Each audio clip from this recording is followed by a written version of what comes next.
few hours, we will continue to explore the intersection of AI, education, and the workforce. The rapid evolution of technology means that we, as educators, learners, and industry leaders, must adapt quickly and effectively. Today, we'll be hearing from experts who will shed light on the evolving landscape of skills-based learning, the critical role that technology plays in personalizing education, and how the industries can prepare their workforce for the challenges of tomorrow.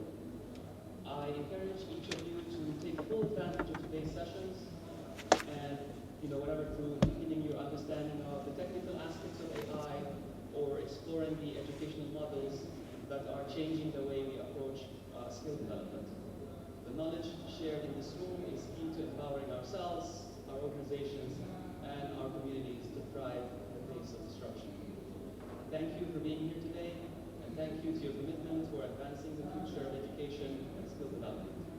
We have an exciting lineup of speakers and sessions today, and we can't wait to get started. With that, today's session.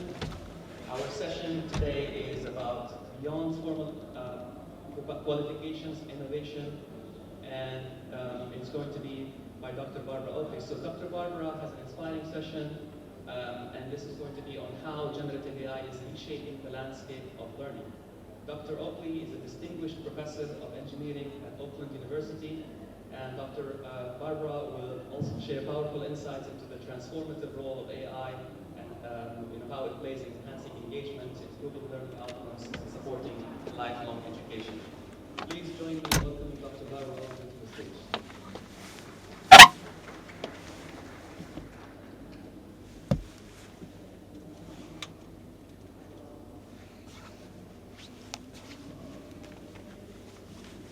I am so glad to be here, and thank you for being here, and let's just go charge right in. So, let's see, let me get this working. There we go. I just want to remind you. All right, good morning, everyone. صباح الخير. AI essentially is not going to replace you, but someone who knows how to use AI will replace you. So, whether you like it or not, it's a good idea to get a little bit of knowledge about AI. And that's what we'll be talking about today. But before I begin, I want to say that I am from Oakland University, which is in Michigan. But often people think Oakland University, there's this town in California named Oakland, and I'm not from there. This is where I am from. Oakland University is in cold weather, not here, warm, sunny palm trees like here. And the course I teach is called Learning How to Learn. And I teach this course with Terry Szymanski, who's the Francis Crick Professor at the Salk Institute. And incidentally, Terry really does live in Southern California. So this is Terry actually going to his day job on the beach, taking a little break. So, to my surprise, I was invited to speak at Harvard. I was a nervous wreck because, it's hard.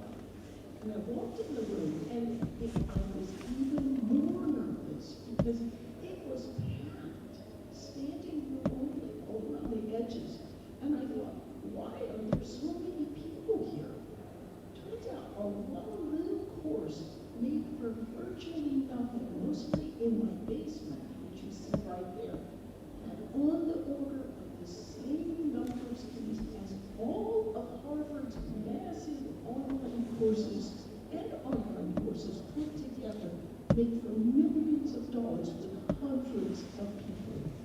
And what this tells you is that people around the world are starved for fresh approaches to learning and education that is well-grounded in evidence-based research and growing from neuroscience.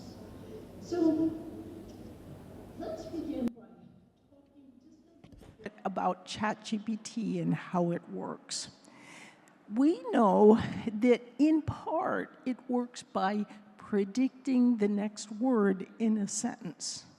But now, with generative AI, it also works by building a relationship between words and sentences. Now, if you'll forgive me, I'm going to anthropomorphize. That means I'm going to speak about generative AI.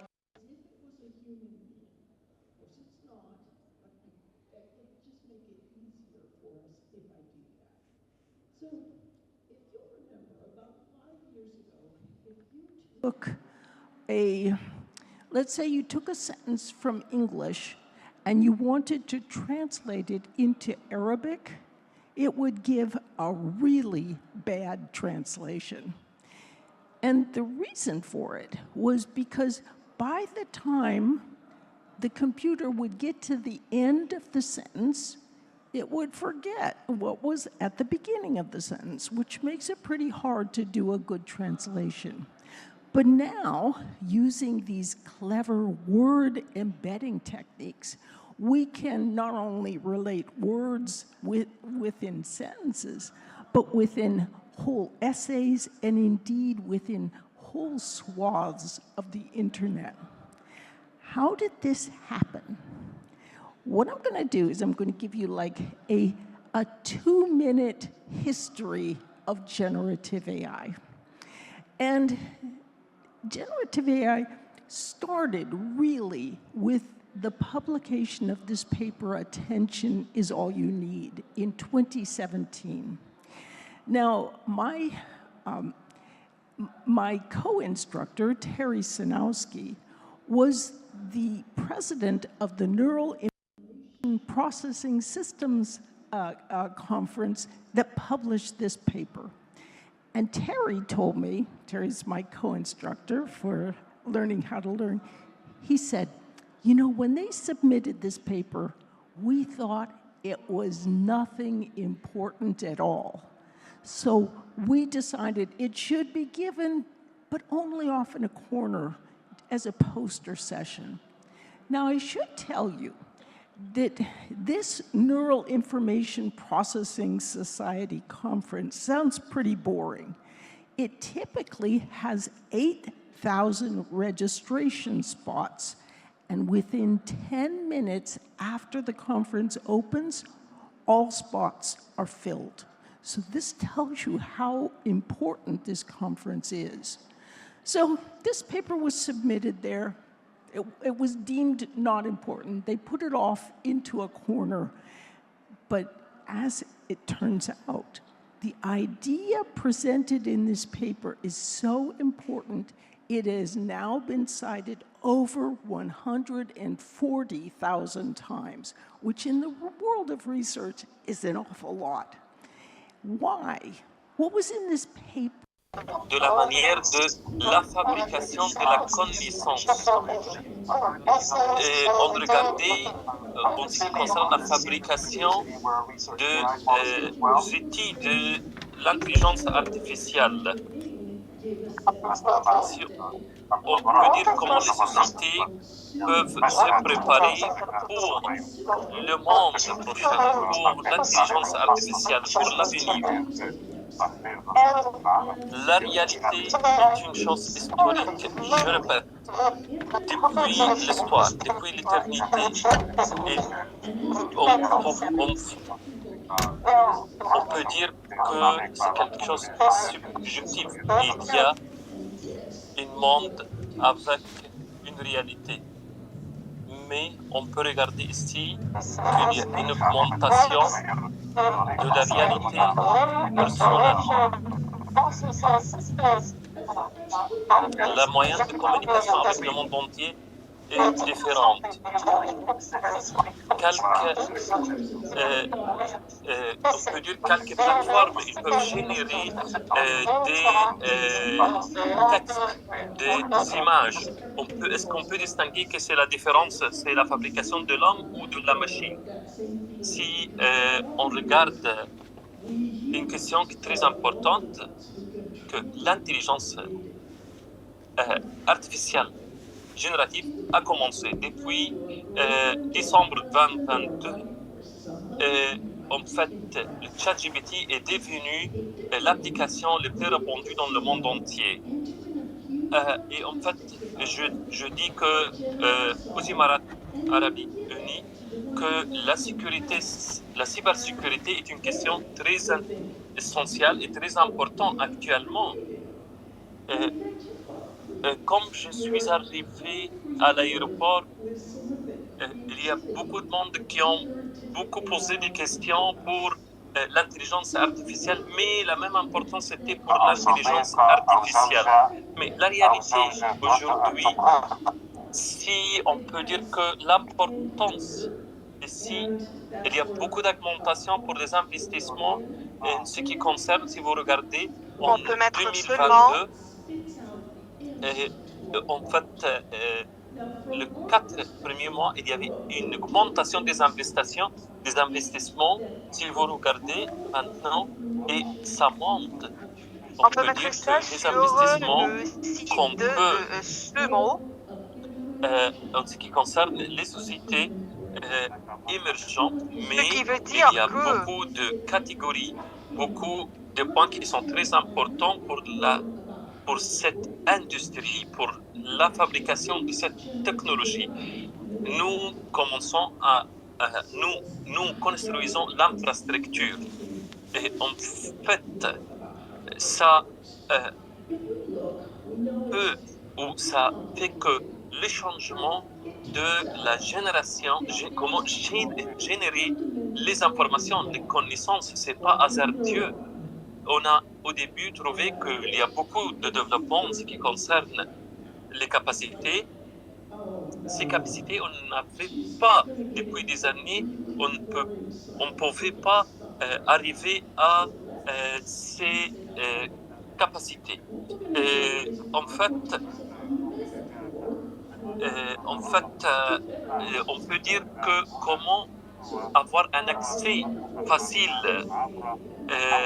vers cet instrument-là pour dire comment je peux imiter mon son dans quelques secondes. Je vais vous dire qu'il y a la possibilité d'accès. Je vous dis également qu'il y a beaucoup de changements en ce qui concerne les capacités et la technologie.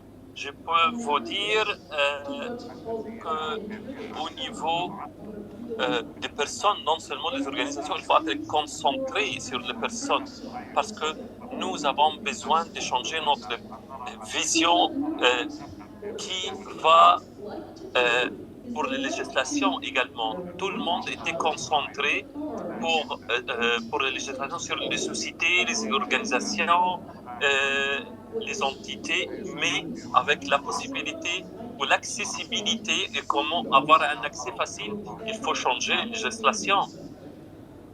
Et en fait, c'est maintenant dans les mains des personnes. Je vous dis que, regardez, je vais vous montrer une autre vidéo parce que ça ne marche pas.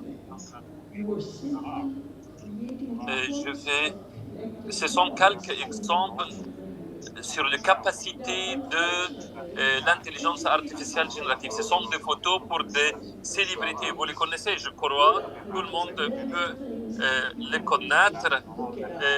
Ces photos ne sont pas viennes de Google, mais on a créé. Et en fait, ça montre qu'ils se sont.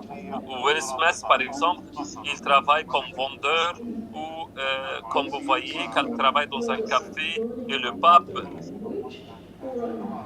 il porte un manteau. Ce sont les premières photos qui sont très répandues et tout le monde croyait que c'est une réalité, que ce sont de vraies photos. Même le bureau, le cabinet de pape, il a publié des clarifications et il a fait un communiqué que le pape n'a jamais porté ce manteau-là. Mais ça montre que c'est la mauvaise qualité que l'intelligence artificielle peut atteindre. Mais ça montre qu'il y a beaucoup d'opportunités qu'on peut avoir pour l'analyse, par exemple. Je vais vous donner un exemple ici. C'est comment essayer d'intégrer les outils de l'intelligence artificielle avec les dossiers ou les fichiers d'Excel. Alors, c'est un point très important. Avec ces outils, vous pouvez communiquer et en fait, comment vous pouvez être analytique, pour analyser des textes sans... ça peut vous donner une opportunité parce que les informations, les connaissances sont là. Je voudrais conseiller les sociétés comme les grandes sociétés qui utilisent l'intelligence artificielle pour l'analyse des données. On va maintenant pour des autres informations plus profondes pour la fabrication des contenus ou la production des contenus et les résultats scientifiques. On voit ici que la flash ici, comme on croit qu'il va se passer dans les années à venir. En 2030, on croit que 90% de tous les contenus de l'Internet va être génératif à travers l'intelligence artificielle. Ce ne sont pas, je crois que ce ne sont pas mes affaires, ce sont à travers des agences militaires, ce sont leurs préventions.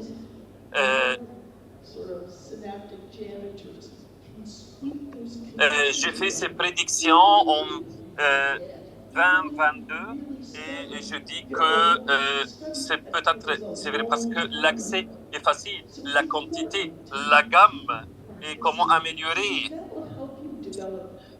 En fait, au niveau des sociétés, on peut voir qu'il y a beaucoup de travail collectif entre l'homme et l'intelligence artificielle à la place de l'utilisation rapide de l'intelligence artificielle d'une manière moins chère. On peut utiliser Midjourney, par exemple, ou des applications plus avancées.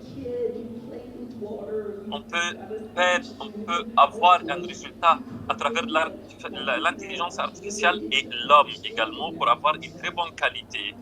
Et en ce qui concerne les contenus, le contenu créé par l'homme va être très très diminué. Je crois que ça va coûter plus cher, ça va prendre beaucoup de temps, mais la qualité, est-ce que ça sera plus élevé? Je vous donne par exemple, il y a l'application GEL et l'italien, mais les gens ne pourront être capables d'utiliser parce qu'il y a le moins cher. Et ces courbes-là que vous voyez dans beaucoup de domaines, soit académiques, soit pour l'éducation, soit pour le business, la fabrication, et ça va faire beaucoup de changements. La chose principale ici, en ce qui concerne les organisations intéressées à la fabrication des connaissances, la technologie, il faut être équilibré parce que nous travaillons dans les sociétés des médias et c'est appliqué dans le monde académique et la recherche également. Il y a, je crois que des points de vue différents, totalement différents. Il y a des organisations qui veulent créer un contenu qui existe pour longtemps, mais il y a ici, il dépend sur l'intelligence artificielle de plus comme Fox News, CNN par exemple, qui ont besoin des informations rapides. L'autre côté, ce sont les organisations ou les institutions qui doivent publier d'une manière hebdomadaire ou mensuelle ou trimestrielle ou annuelle. Ce sont les organisations qui vont dépendre sur l'intelligence artificielle d'une manière plus limitée.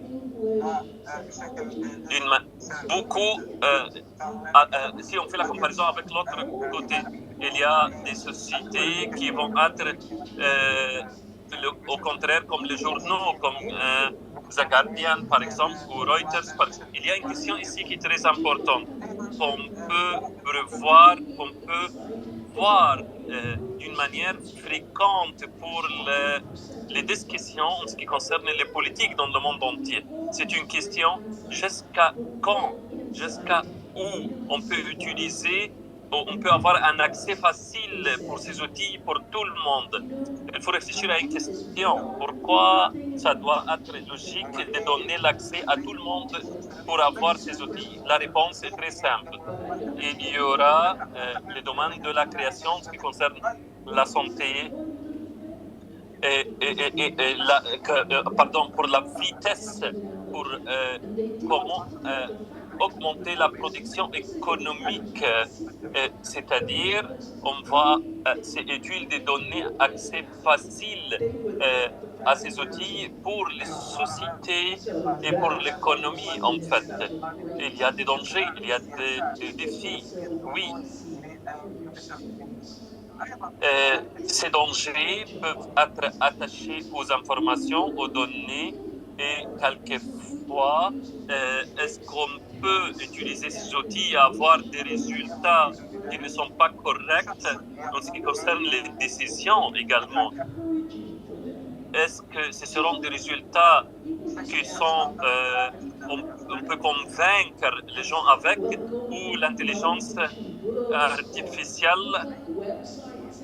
Il y aura beaucoup de discussions, beaucoup de débats dans les années à venir en ce qui concerne la fabrication des politiques pour avoir un accès facile. Il y a beaucoup de dangers, beaucoup de risques.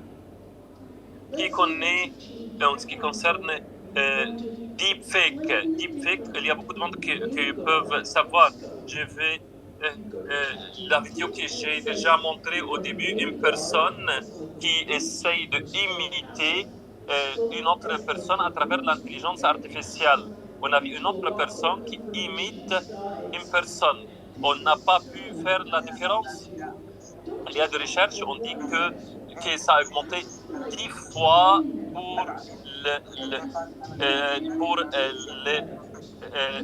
pour cette technologie-là. Par exemple, si on peut dire que c'était aux États-Unis, à cause des élections présidentielles, beaucoup de monde ont utilisé des fausses personnes comme Trump et Kamala Harris.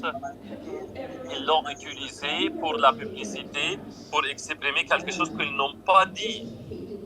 Et également, dans d'autres endroits en ce qui concerne les crimes financiers ou le contrefaçon, ou par exemple en Asie, la profonde contrefaçon ou la fausse profonde, comme on dit, c'est mettre l'image sur le corps d'une femme, par exemple, où il y a des choses culturelles également. En fait, beaucoup de fraude, beaucoup de contrefaçon.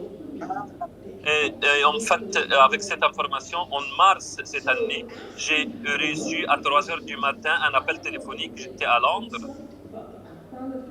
Un client m'a téléphoné, il m'a dit « Bonjour, monsieur Barscombi ». Un client a reçu un appel téléphonique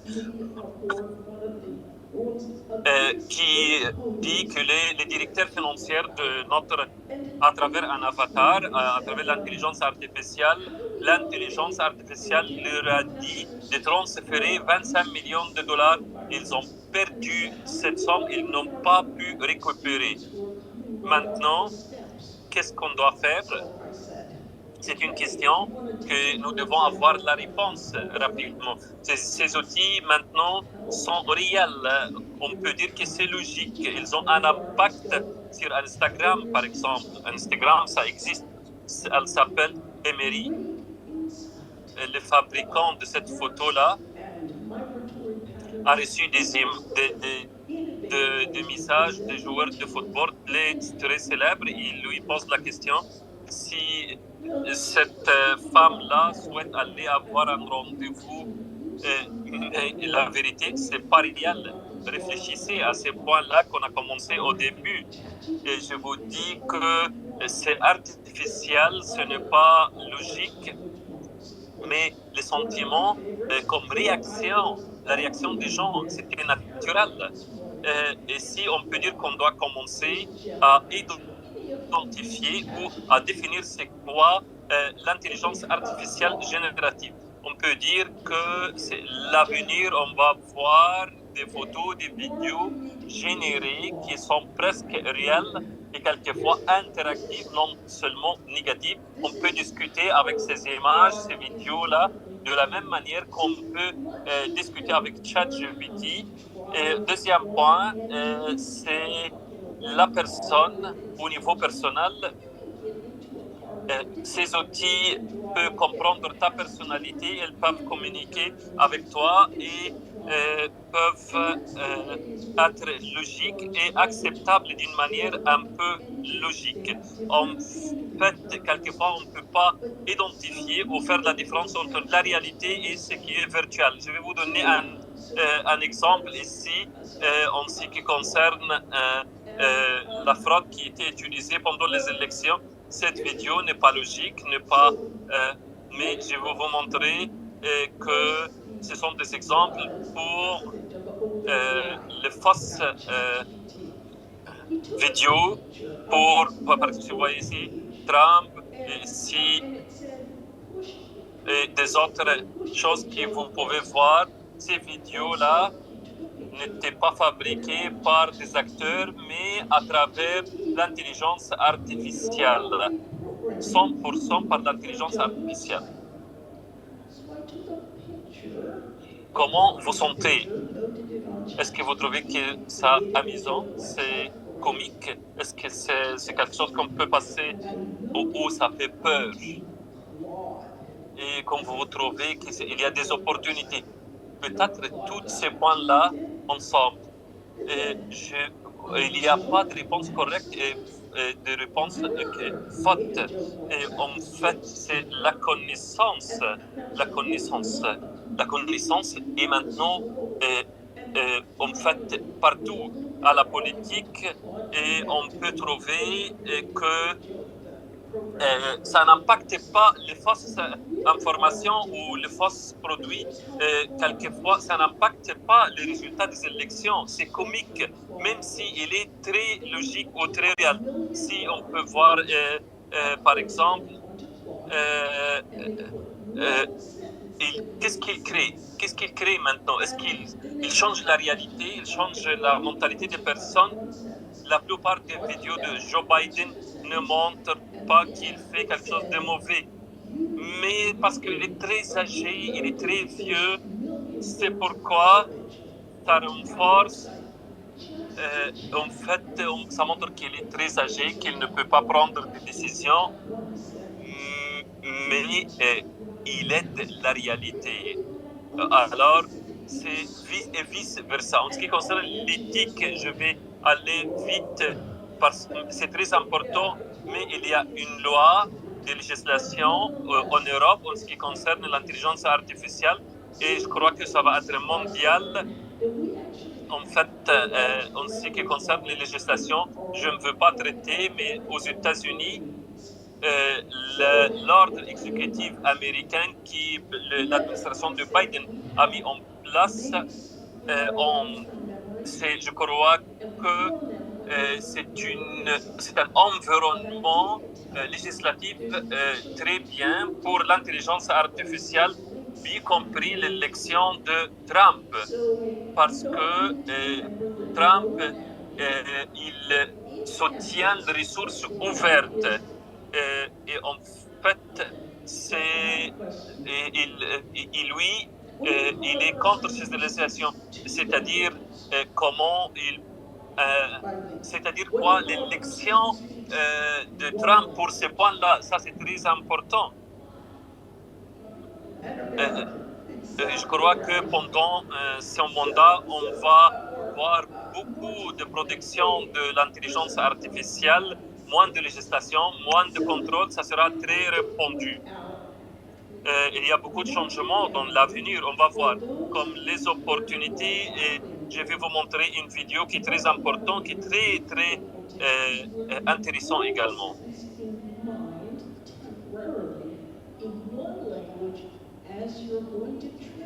Bon, en ce qui concerne l'administration et la politique de Biden. So right now, I'm presenting information to you. It's going into your working memory, and then it goes through the hippocampus into long-term memory. So that's one way you lay those links. The other way Ah bon, c'est un rapport que goes j'ai through déjà the publié. ganglia into long-term memory. Now you may say, Bon, le président Trump a I got links in long-term memory, that's all I utilisé need. plusieurs moyens. Those two different links have different En ce qui concerne characteristics. son And you need both types of links often to do something successfully. But let's look at this from a slightly different perspective. That blue box right there that's the declarative pathway. And the orange box is the automatic pathway. And il y en a aussi plusieurs problèmes qu'on peut rencontrer. consciously about things. It's in our working memory. So we might be, for example, working through a mathematical problem. We understand step by step what that process is. But this other way of learning involves that very different automatic basal ganglia system. So here's what can happen. Let's say I want to learn how to kick a football, a soccer ball. So here's what my brain says. I'm going to kick that soccer ball.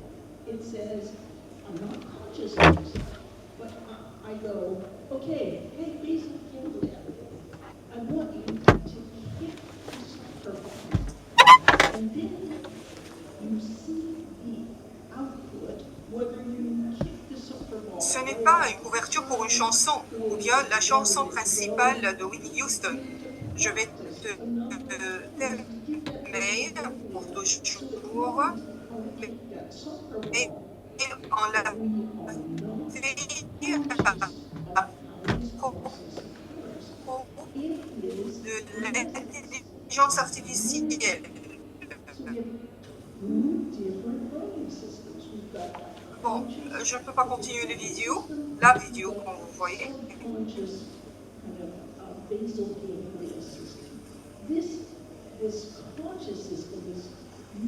Est distingué. Il semble comme si c'est réel.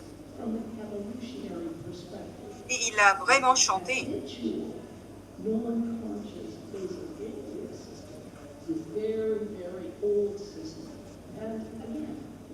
Si vous allez chercher sur YouTube, vous allez trouver beaucoup de chansons comme celle-ci de Michael Jackson, de John Jovi, beaucoup de chansons qu'on a refait ces chansons à travers l'intelligence artificielle, comme vous voyez. Alors, l'intelligence artificielle a eu la capacité de refaire ces chansons, comme on a déjà vu.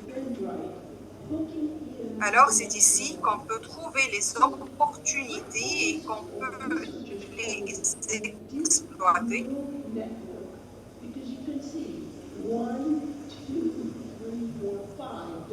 Vous allez trouver beaucoup de choses comme celle-là. Je crois que Tom Hanks a vu. Il a présenté un film de cette manière.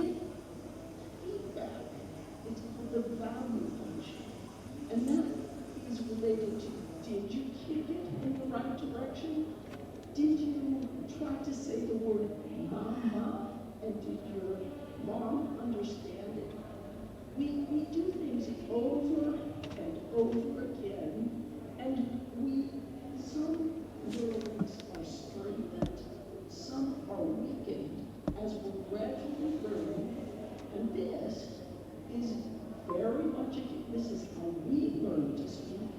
Incidentally, it's completely the opposite of what Noam Chomsky has been saying for many, many decades.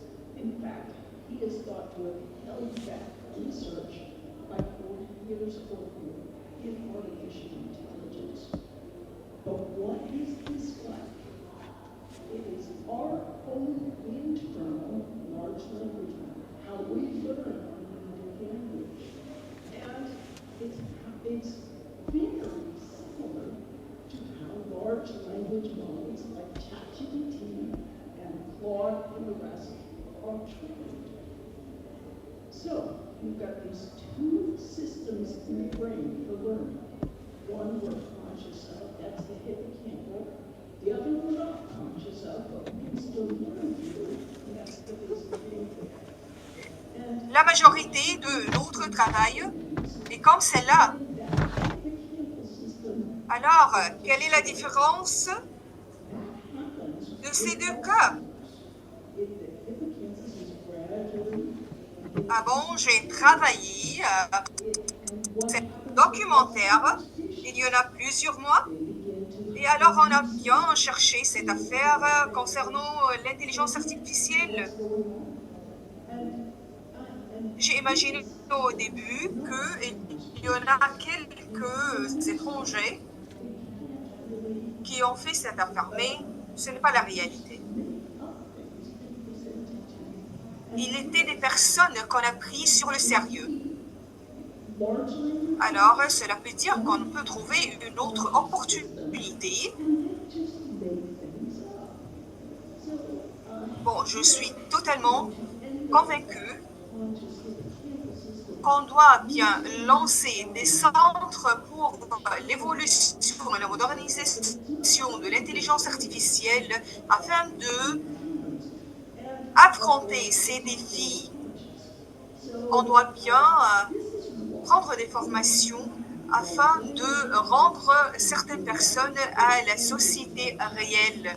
Même avec les personnes âgées qui se sont isolées, on doit bien les intégrer dans la société. Bon, à mon avis, je crois qu'on peut trouver une solution afin de rendre les personnes sur le bon chemin. Bien sûr, il y a un autre défi qu'on peut affronter. C'est à quel niveau on peut résoudre vraiment les problèmes à travers la fourniture de l'intelligence artificielle. Ah bon, vous pouvez voir cette vidéo concernant un homme à travers, qui vit dans la rue à travers l'intelligence artificielle. Ah bon, vous pouvez avoir la liberté absolue pour bien juger l'affaire. Bon, j'ai une question.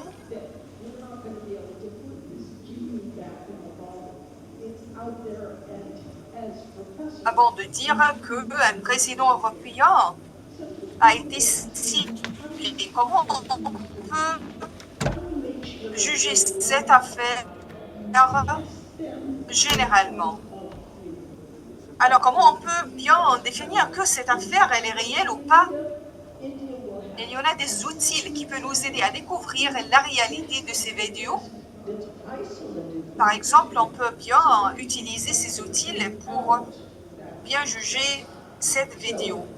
Mais toute solution n'était pas bien efficace pour bien juger l'affaire.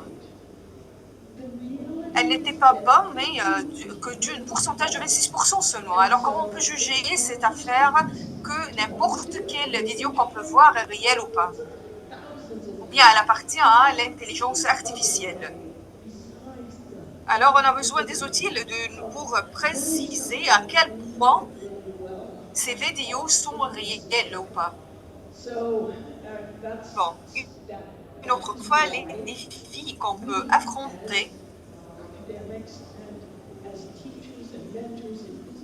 sont au niveau international. J'ai travaillé avec beaucoup de pays pour bien trouver des logiciels.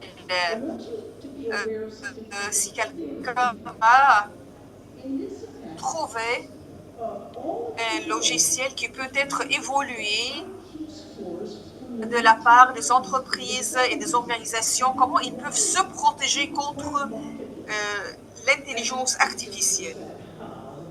Mais pourtant, ces moyens ou bien ces outils, on ne peut pas les prendre en tant que base pour juger l'affaire. Il y en a aussi quelques affaires qui peuvent être affectées concernant les médias faits. Bon, à la fin, en conclusion, je peux dire que le futur des affaires qui ont été faites avec l'intelligence artificielle, ils peuvent sembler un peu réels.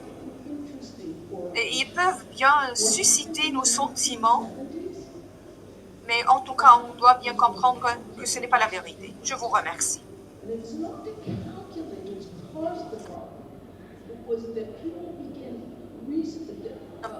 Bon, vous pouvez me connecter à travers ce QR code. Si vous avez des questions, vas-y. Bon, je vais vous rencontrer à l'extérieur après 2 minutes. Je vous remercie.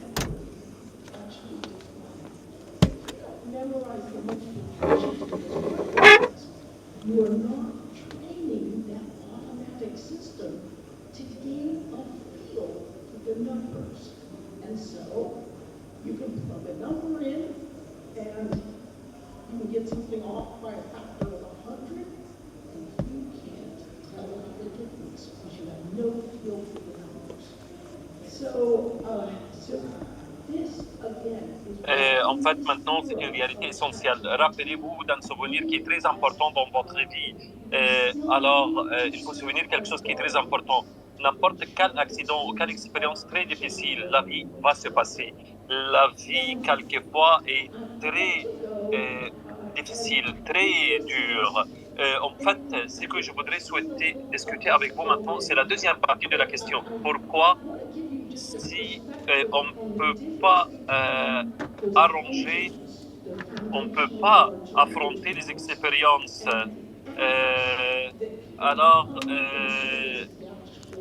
On parle ici de l'intelligence artificielle, de la non-connaissance et de l'incertitude.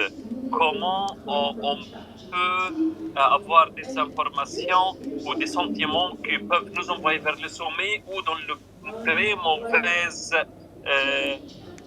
sentiments dans la vie, c'est-à-dire comment résister, comment être flexible, parce que la résilience et la flexibilité, la résistance ou la résilience, c'est la capacité d'être équilibre pendant la période au maximum, parce que la résilience nous mène vers un contexte professionnel très utile. Il nous aide à être debout pour notre famille et pour nous-mêmes pendant le moment critique. Je remercie notre...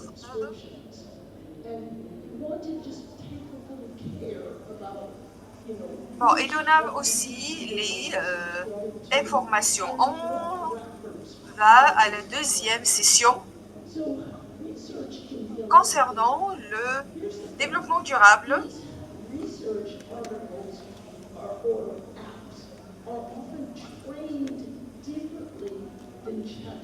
Avec Tom Anton, responsable de l'entreprise. Monsieur Tom. But Semantic Scholar is also, for example, trained on over 200 million research articles on the web. So it's less likely to give you spurious results. It's trained differently. This website site, I particularly like this website.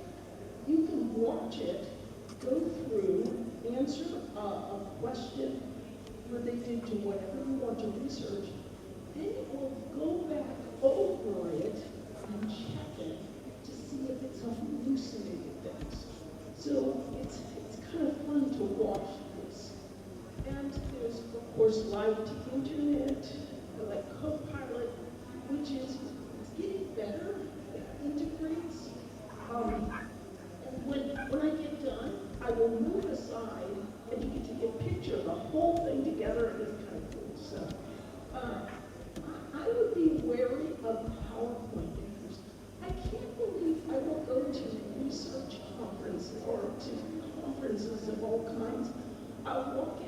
one presentation, then somebody else, then somebody else. It's as if the same person has made all of those PowerPoint presentations. They're so similar. And they always have generic text with some generic pictures. So I tend to say, don't use those kind of sites or use them very judiciously. Lots with teachers and instructors, some of the most popular include Magic School, TeachMate, and so forth. You can actually take pictures of your lesson, your notes, and ask it to generate a lesson plan. There's upskilling, Coursera, as many are doing, but I think it's doing it quite cleverly, is using Alors, AI.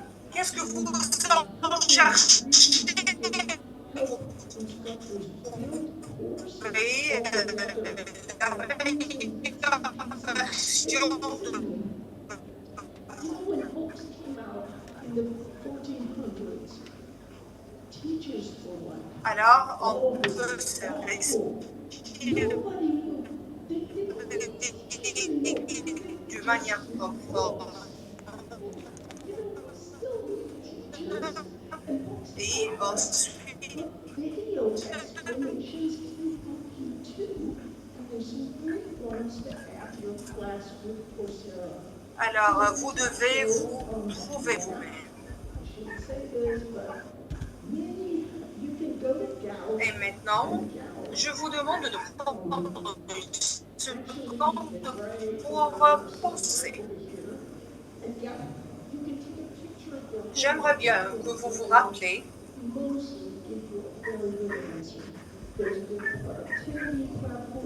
un événement important que vous avez affronté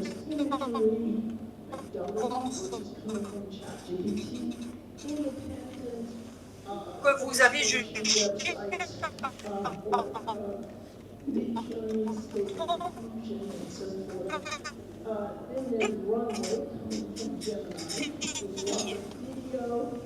And this is the time to take a good picture if you might like to take a picture. I would like to find the, so this was in Peut-être cette affaire est reliée avec une affaire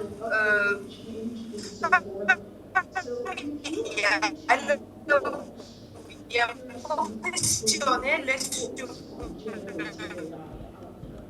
So I'll just put them all up here to start with. So teaching with AI, of course, is great. Terry Sinowski's ChatGPT and the Future of AI was just reviewed in the preeminent journal Nature. Of course, he's my co-instructor. It's a fabulous book. Co-Intelligence by Ethan Mullick. Awesome. They give you practical insights on how to use generative AI. Two of my favorite books in the world include Fei-Fei Li's The Worlds I See, and then The Alignment Problem. And if you want to get a sense of the sort of the world and how generative AI is playing out in the world, Kai-Fu Lee's AI Superpowers is terrific. Then there are wonderful courses on generative AI. So I highly recommend, you know, I am a little biased with Coursera because you can see Accelerate Learning difficile de cette and that is our most manière. it has everything I'm saying here and 10 times more Alors, on information. aimerait Also, critical thinking is a really worthwhile course. There's so many courses. I particularly also recommend the courses by James White, and he's got just a boatload. I do, this is really hard to see, but I want to put this up with c'est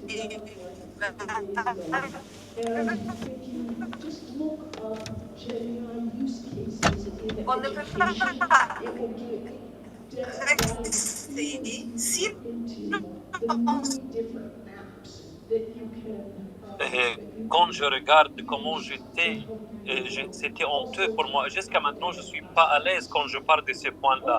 C'est une question que je dois répondre à moi-même parce que c'est l'impact le plus important, le plus fort. En fait, le plus important, comment tu peux agir, parce que ton comportement, c'est la carte de présentation de vous-même pour le monde entier.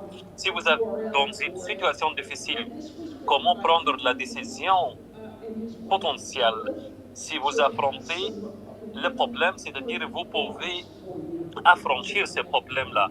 Et en fait, la prise de décision, si vous êtes guidé par vos sentiments, par vos émotions, je sais que c'est pas facile, c'est très difficile pendant l'événement, pendant l'accident, comment agir de cette manière ou d'autre manière. Mais je dois construire un cadre pratique en mettant à côté mes sentiments, mes émotions.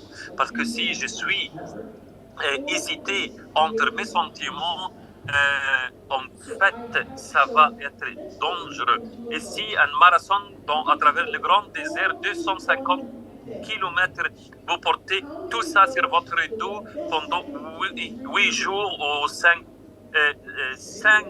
jours sur les sables. Alors, c'est comment voir la vie. Vous voyez cette image-là, vous montre que le marathon n'a pas de limite. Vous pouvez courir au bord de la mer. Au bord de la mer. C'est un entraînement, on n'a pas besoin d'un effort exceptionnel de venir chaque jour, entraîner chaque jour, courir à travers qui est la personne qui peut courir ou marcher 250 km en 5 jours. Ici, vous voyez ici, c'est la tempête de sable ici avec une température très élevée et le froid pendant le soir. Un de mes collègues retrieval practice is by far the best of all techniques. And why? Because you have initial learning, like right now you're learning something, but each time you hold it to mind, you're actually strengthening those sets of things. Now you might say, oh yeah, but that's for trivial little facts. It's not higher level Bloom's taxonomy sorts of things. And of course, it is for higher level Bloom's taxonomy sorts of things. In fact, Michael Nixon, the preeminent physicist, devised a new theorem that was much simpler for a deep mathematical proof. Or he devised a new proof for this theorem that was much simpler. How every day, while he was walking, he would retrieve the key ideas and think about them, and he was able to put things together in novel ways. And that's how he came up with this new proof, retrieval practice, pulling it to mind and thinking about what you're learning. It's not just for simple facts. So this has been shown in hundreds and hundreds of studies. So it's a very, very effective technique, and I still can't believe that it is not taught in many schools of education. I'll give you, for closing, I'll give you a little sort of quick insight into how you can use generative AI to help you with your treatment practice. So if you look, this is just a website called I Do Recall, and there are many websites that use flashcards. I like this one because it links back. You can load on whatever the electronic document is, tag it. Now this is the cool part. There's the document, it's loaded on. Up in the corner, you see the button that says AI. You press that button. La question n'était pas compliquée, n'était pas difficile. En fait, la gestion de ma société, je sais qu'il y a plus de 100 personnes qui sont avec moi actuellement. En fait, il faut réfléchir, il faut avoir un plan, il faut éviter les émotions négatives. Si je prépare à travers un cadre de travail avec un comportement, plan de travail, plan d'action, éviter les sentiments négatifs, c'est-à-dire il faut alors, quelle est la force de décision? Comment prendre la décision sur un comportement? C'est un cadre, en fait, que je dois préparer pour les étapes que je vais prendre dans l'avenir. Alors, si vous êtes bien planifié, tout est facile autour de toi, alors tu n'as pas besoin d'avoir des risques parce que tu vas prendre la décision selon le plan que tu as déjà mis, selon les scénarios déjà planifiés. Alors, si vous êtes maintenant un membre du conseil d'administration, comment vous allez prendre une décision? Si vous êtes un PDG, est-ce que ça sera une surprise pour toi de prendre une décision? Non, vous avez déjà tous les points devant vous, vous avez tout discuté, vous réfléchissez à tous les points, arrangez vos points de vue, c'est-à-dire si vous avez fait un scénario dans le passé, vous allez être capable de prendre la décision dans le bon moment. Alors, deuxième expérience, c'est le bon moment, la bonne chance que j'ai vécue dans les différentes zones dans le monde entier.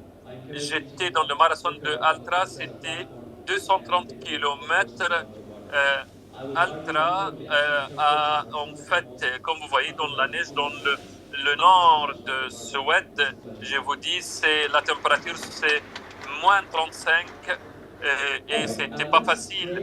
On était dans les tentes qui étaient très proches de pavillons dans la montagne.